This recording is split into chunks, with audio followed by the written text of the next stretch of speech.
अभी हम देखेंगे न्यूक्लियर फिज़िक्स का पार्ट है ये। What do you understand by Fermi Curie plot? How can we determine the mass of neutrino on the basis of FK plot? तो हम यहाँ पे अभी फर्मी थ्योरी देखेंगे। फर्मी थ्योरी और बीटा डिके ने कुछ अजम्पशंस दिए थे, तो अभी हम वो अजम्पशंस देखते हैं।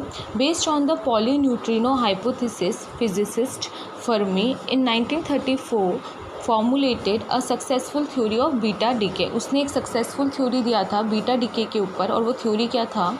Fermi theory of beta decay based on the following assumptions. उसने कुछ अजम्पशंस लिखे थे इस थ्योरी में। तो पहला उसने जो अजम्पशन लिया था वो था when N transform into P और P transform into N, then daughter nuclei plus neutrino या anti neutrino and beta particle is been created. तो ये तो हमें मालूम है, मैं इक्वेशन बता देती हूँ। अगर हम n टू p जाते हैं तो यहाँ पे हमें जो मिलता है इक्वेशन वो -1e0 प्लस यहाँ पे एक एंटी न्यूट्रिनो निकलता है। ये 0 1, दिस इज़ 1 and 1। अगर हम p टू n जाते हैं तो यहाँ पे हमें +1e0 एंड प्लस न्यूट्रिनो। तो हमारे पास ये है, और ये जो होता है ये शो करता है beta plus particle and this is beta minus.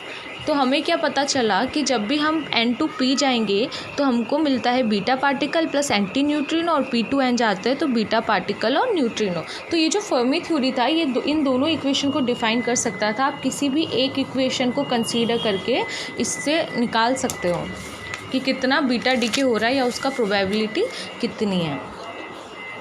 Energy remains constant and available energy is shared by the beta particle and neutrino because of large mass product nucleus does not release kinetic energy.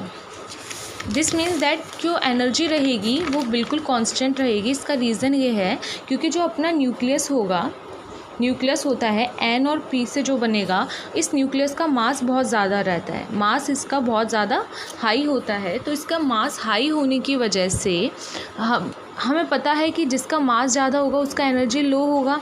तो ये इनकी वजह से हमको energy नहीं मिलती है। हमको एनर्जी सिर्फ बीटा पार्टिकल और न्यूट्रिनो की वजह से मिलेगी, क्योंकि मास ज़्यादा होता है तो एनर्जी कम होती है। तो हम एनर्जी को कांस्टेंट कंसीडर कर लेते हैं यहाँ पे।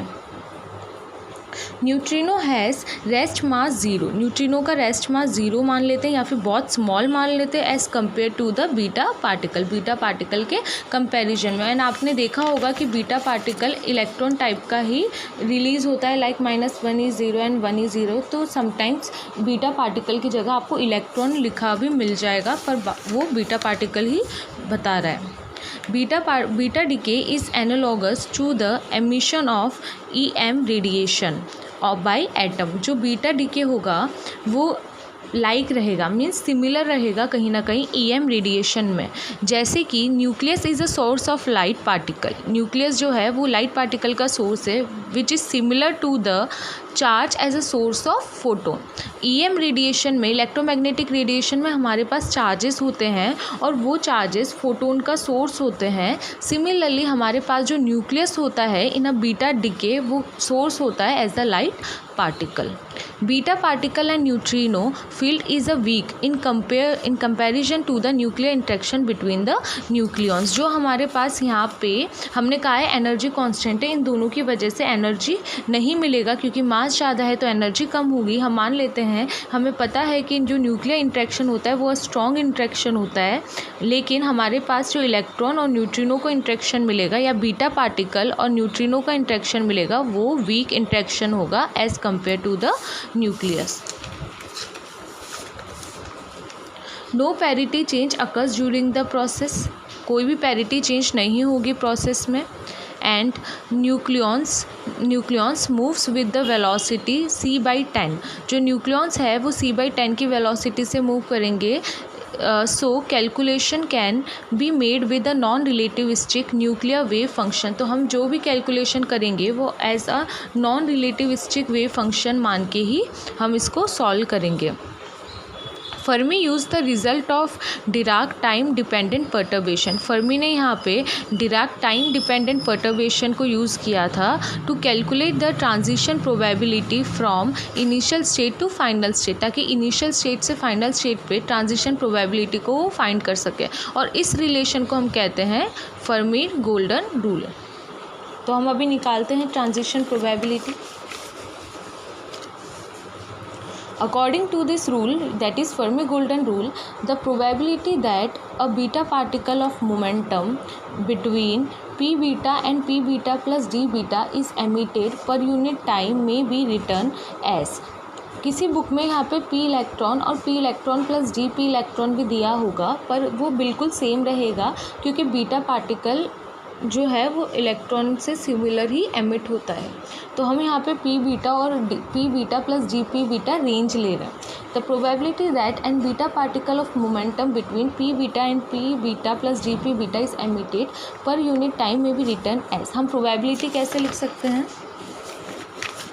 हम यहाँ पे प्रोबेबिलिटी लिखेंगे, यहाँ पे आएगा प्रोबेबिलिटी पी बीटा और D P beta is equals to 2 pi H cut and here H I F square and rho ई।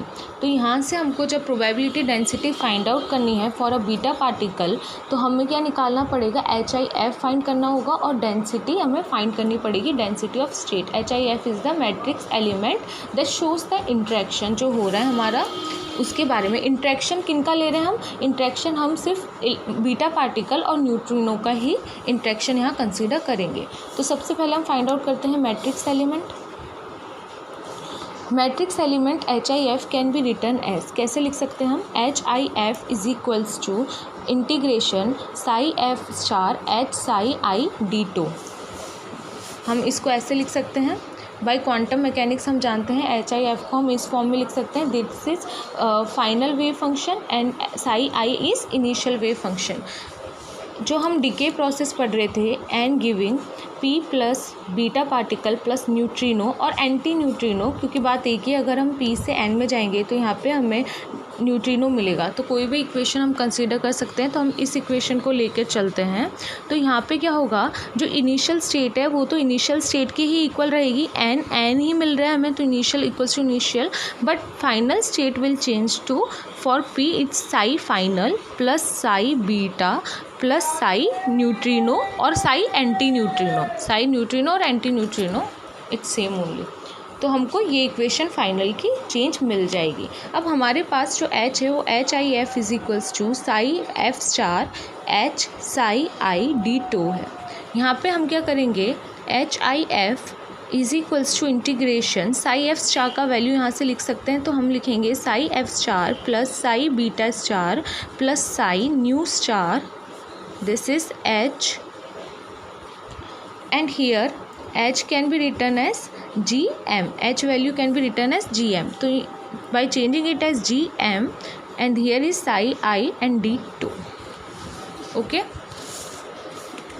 ये हमने यहाँ बता भी रखा है कि पेरेंट न्यूक्लियाई हम ऐसे मान सकते हैं, इससे साई आई सेम रहेगा, साई एफ को हम ऐसा चेंज कर सकते हैं। यहाँ neutrino low anti neutrino low is just same. Fermi did not know the mathematical form of H for the beta decay. After several experiments, Fermi suggested that above equation for HIF can be written as। इस equation को हम ऐसे लिख सकते हैं, G constant है, बाहर ले लिया हमने, where G is the constant introduced by Fermi called coupling constant। G constant है जिसको हम कह रहे हैं coupling constant, which determine the strength of beta decay, that shows the strength of beta decay। तो G is equals to 0.910⁻⁴ mega electron volt Fermi cube and m is the interaction operator that have one or more 5 specific forms। m जो यहाँ है वो interaction operator है जिसकी 5 forms हो सकती है, या तो mb vector form, mf ms that is mf, okay, mf scalar vector, ma axial vector and mt tensor और M P that is pseudo vector. तो ये 5 फॉर्म्स अपनी हमें मिल सकती है यहाँ पे M that is interaction operator की। नेक्स्ट हम क्या कर रहे हैं, हम यहाँ पे मैट्रिक्स के लिए निकाल रहे हैं, हम यहाँ पे मैट्रिक्स एलिमेंट के लिए निकाल रहे हैं, तो हमको यहाँ पे इनका वैल्यू निकालना होगा। साई एफ स्टार का साई एफ तो remain same, that is P. यहाँ psi beta star, psi nu star, हम इसका वैल्यू ऐसे निकाल सकते हैं। For neutrino and beta particle, जिसको इलेक्ट्रॉन भी कह सकते हैं, we have psi nu star is equals to 1/√v, v here it is volume, exponential bracket minus iota upon h cut p new vector dot r vector.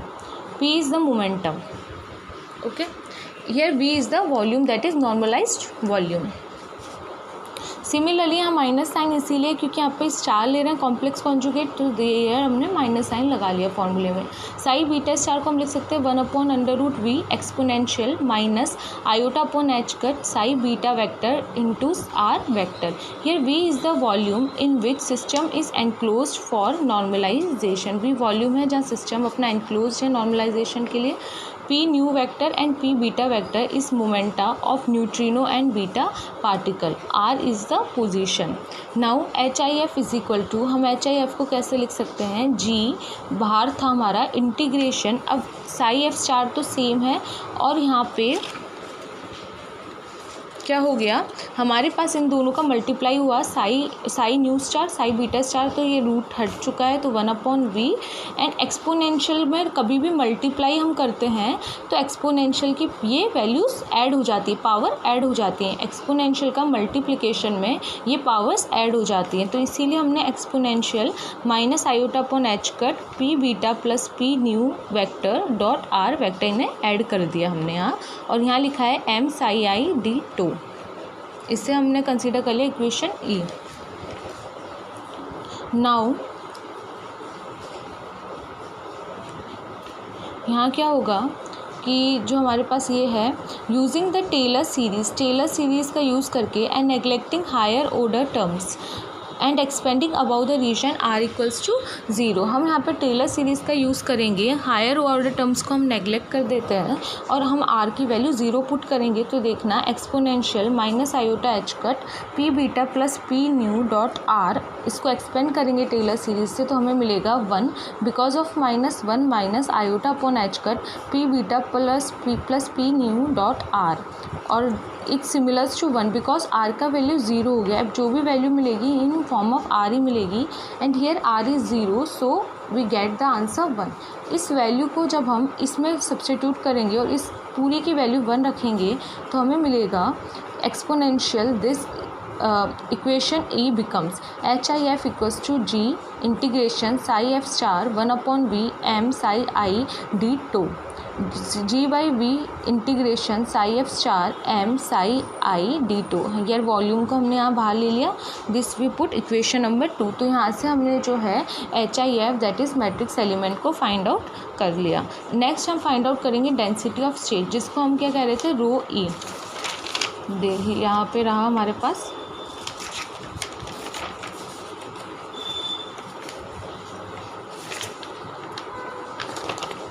अब हम निकालेंगे यहाँ से मैट्रिक्स एलिमेंट, जो यहाँ पे हमारे पास मैट्रिक्स एलिमेंट हम निकाल चुके हैं, और यहाँ पे क्या था HIF हम फाइंड कर लिया, रो E हमें फाइंड करना है, that is density of state. Density of state को हम dN/dE भी लिख सकते हैं, ओके। तो अभी हम देखेंगे density of state. So rho E, what the density of state can be defined as the number of field states per unit energy range. तो it shows the number of field state per unit energy range. Rho E is equals to dN/dE. Number of state of particle restricted to volume V and whole momentum lies between P and P plus GP without and regard to the direction given as. तो dN को हम क्या लिख सकते हैं, that is number of state. dN is equal to volume V into 4 pi P square dP upon H cube. 4 pi P square dP upon H cube. Here H cube हमने लिया है क्योंकि हम यहाँ 3D में ले रहे हैं, h स्क्वायर ले लेते 2D के लिए और h ले लेते 1D के लिए।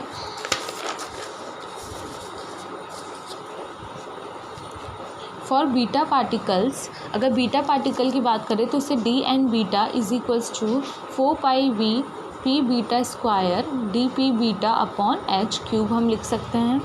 फॉर न्यूट्रिनो, यहाँ पे हम सफिक्स चेंज करके यहाँ पे न्यूट्रिनो लगा लेंगे, dN nu is equals to 4 pi v P nu square D P nu upon H cube. Thus total number of states available for beta and nu in the above. So total state क्या होगा, इन दोनों का product होगा, इन दोनों का product shows the total state. So D N is equals to D N beta into D N nu is equals to, इनको अगर मल्टीप्लाई हम करते हैं तो ये 16 होगा pi square V square P beta square into P nu square, like this 16 pi square V square P beta square P nu square D P beta D P nu upon H6। Total energy is shared by beta particle and neutrino. हमने कहा था कि energy सिर्फ beta particle और neutrino की वजह से ही मिलेगी। So total energy E is equals to E beta plus E neutrino.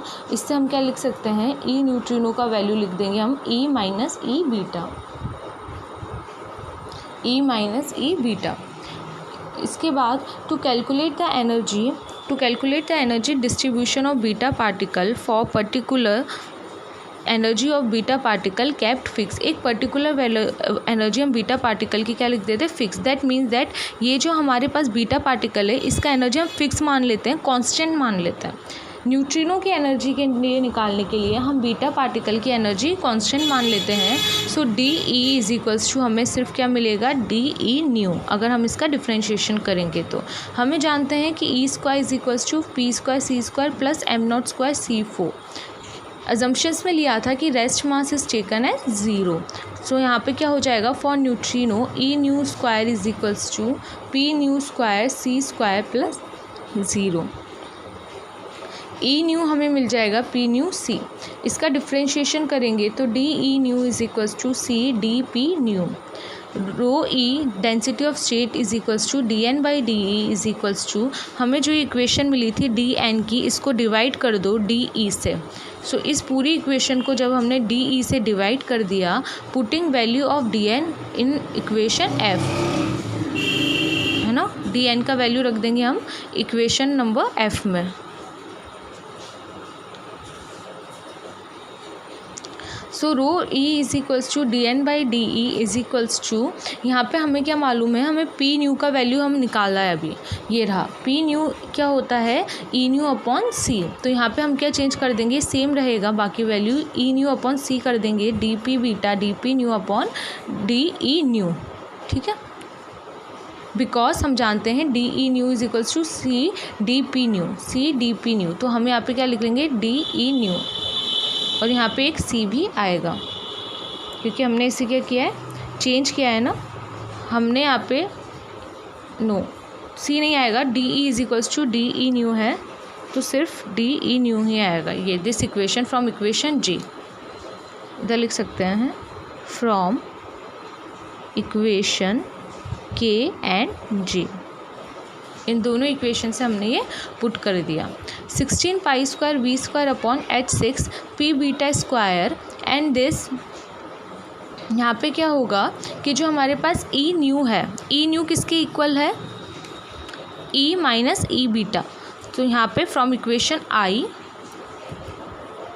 From equation I and K, हमने यहाँ क्या लिख लिया, E minus E beta whole square D P beta D P nu divided by this C square and D E nu को हम क्या लिख सकते हैं इस इक्वेशन से, के से सी डी पी न्यू। तो हमने यहाँ लिख लिया C D P nu. So final equation जो हमें मिलेगा डेंसिटी ऑफ स्टेट का, 16 pi square V square P beta square E minus E beta whole square D P beta upon 2 pi H cut 6 and C nu. हमें मालूम है कि H cut होता है एच अपॉन 2 पाई और एच की value होती है 2 पाई एच कट। यहाँ पे क्या किया, जो एच की पावर 6 था उसको चेंज कर लिया 2 पाई एच कट की पावर 6 में।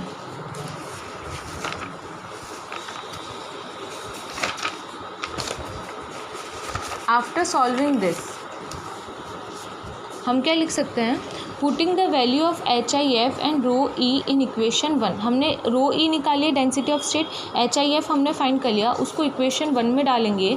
सो P beta D P beta is equals to 2 pi H cut हमें पता था, और यहाँ पे क्या था हमारे पास एच आई एफ था, तो ये पूरा एच आई एफ की वैल्यू जो हमने फाइंड आउट की थी वो यहाँ रखी है, रो ई की जो वैल्यू फाइंड आउट करी थी वो यहाँ रखी है। इस पूरा इक्वेशन को हम सॉल्व करेंगे, दैट मीन्स दैट ये 2 पाई से ये कैंसिल हो जाएगा यहाँ पे, और ये 16 पाई स्क्वायर से कैंसिल हो जाएगा. After solving this we get p beta dp beta is equals to g square mif whole square e minus e beta का whole square p beta square dp beta upon 2 pi cube h cut 7 c cube. Important equation हमें यही find करना था, probability density, जिसके लिए हमने क्या किया, पहले HIF का वैल्यू निकाला, फिर डेंसिटी ऑफ स्टेट्स की वैल्यू निकाली है. अब आएगा कूलम करेक्शन. एक्चुअली हमने क्या लिया था, इनिशियली हमने कंसीडर किया था, हमारे पास यहाँ पे क्या था, एक इलेक्ट्रॉन एमिट, एक बीटा पार्टिकल एमिट हो रहा था और एक न्यूट्रिनो एमिट हो रहा था. यहाँ पे हमारे पास क्या था, N P और something this and P and N. जो हमारा न्यूक्लियस होता है वहाँ पे पॉजिटिवली चार्ज होता है ड्यू टू P. अब ये जो हमारा न्यूक्लियस है और यहाँ पे जो रिलीज़ हो रहा है वो बीटा पार्टिकल है. अब ये बीटा पार्टिकल एक इलेक्ट्रॉन भी हो सकता है और एक पॉजिट्रॉन भी हो सकता है. दैट मीन्स दैट कि है ना, दैट मीन्स दैट कि ये न्यूक्लियस की वजह से ये इलेक्ट्रॉन या तो अट्रैक्शन होगा या फिर क्या होगा, रिपल्शन होगा. दैट इज़ कूलम्बिक अट्रैक्शन और कूलम्बिक रिपल्शन यहाँ पे इंक्लूड होगा, क्योंकि हमारा जो न्यूक्लियस है वो पॉजिटिवली चार्ज है और बीटा पार्टिकल में या तो इलेक्ट्रॉन जा रहा है या पॉजिट्रॉन जा रहा है. तो इन दोनों के आपस के बीच में जो इंट्रैक्शन होगा या कूलम्बिक इंट्रैक्शन होगा या फिर हमारे पास कूलम्बिक रिपल्शन होगा. तो हमको वो चीज़ इंट्रोड्यूस करने के लिए हमने यहाँ कूलम करेक्शन यूज़ किया है.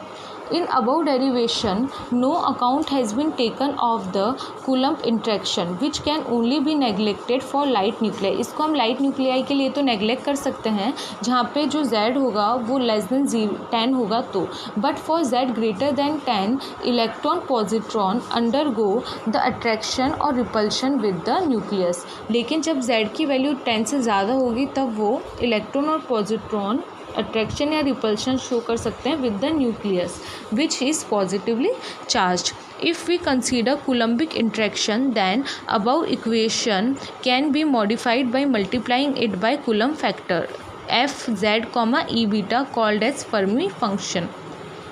इस इक्वेशन को, जो हमारे पास इक्वेशन 3 आई है, इसको मॉडिफाई कर सकते हैं by including a coulombic factor. और वो कूलम्बिक फैक्टर के बारे में देखते हैं. F Z comma E beta, ये आफ्टर सो मैनी कैलकुलेशंस आई है, इसका derivation is not important. So F Z comma E beta is equals to 2 pi eta 1 minus E की पावर माइनस 2 पाई ईटा नीटा. यहाँ पे जो पॉजिटिव होगा, अगर यहाँ पे देखना, नीटा जो है वो plus minus Z D E square upon 4 pi E H V. This is H into V volume. If अगर यहाँ पॉजिटिव साइन लेंगे that shows beta minus decay, और यहाँ नेगेटिव साइन लेंगे that shows beta plus decay. P beta D P beta, यहाँ पे हम एक और फैक्टर यूज़ कर लेंगे, Coulombic correction. G square M I F whole square 2 pi cube H cut 7 C cube. ये कूलम्बिक फैक्टर इंक्लूड कर लिया. एफ जेड डी और we can write Z only, comma E beta E minus E beta whole square P beta square D P beta. And we have put is equation number 4. Kurie plot जब हम करेंगे तो हमारे पास क्या है, ये रहा पी बीटा और ये डी पी बीटा आपस में कैंसिल हो जाएगा. पी बीटा डिवाइड में F Z comma E beta and this is P beta square. तो ये वैल्यू प्रोपोर्शनल होगी एनर्जी के. अगर हम यहाँ ग्राफ बनाते हैं इस वैल्यू का और एनर्जी का, it gives a straight line and this is known as Kurie plot. और इसी प्लॉट को हम कहते हैं Kurie plot. But many of the early Kurie plots curves non linear at a low beta particle energy but if the relativistic mass. इसका means है कि जब ऐसे तो हमें स्ट्रेट लाइन मिलना चाहिए था क्योंकि ये प्रोपोर्शनल है, लेकिन हमने देखा कि हमें स्ट्रेट लाइन नहीं मिल रहा है, कुछ चेंज इसका आ रहा है. और उस चेंज के आने का रीज़न इसीलिए है क्योंकि हमने स्टार्टिंग में क्या किया था, नॉन रिलेटिविस्टिक को लेकर यूज़ किया था, पर हमको यहाँ रिलेटिविस्टिक मास को इंक्लूड करना पड़ेगा. Relativistic correction term for neutrino is taken, then we see Curie plot near point energy is not straight line. जब हमने एक रिलेटिविस्टिक लिया तो हमें पता चला ये जो क्यूरी प्लॉट हम बना रहे हैं ये यहाँ से स्ट्रेट लाइन नहीं होके यहाँ से कर्व्ड हो जाएगा.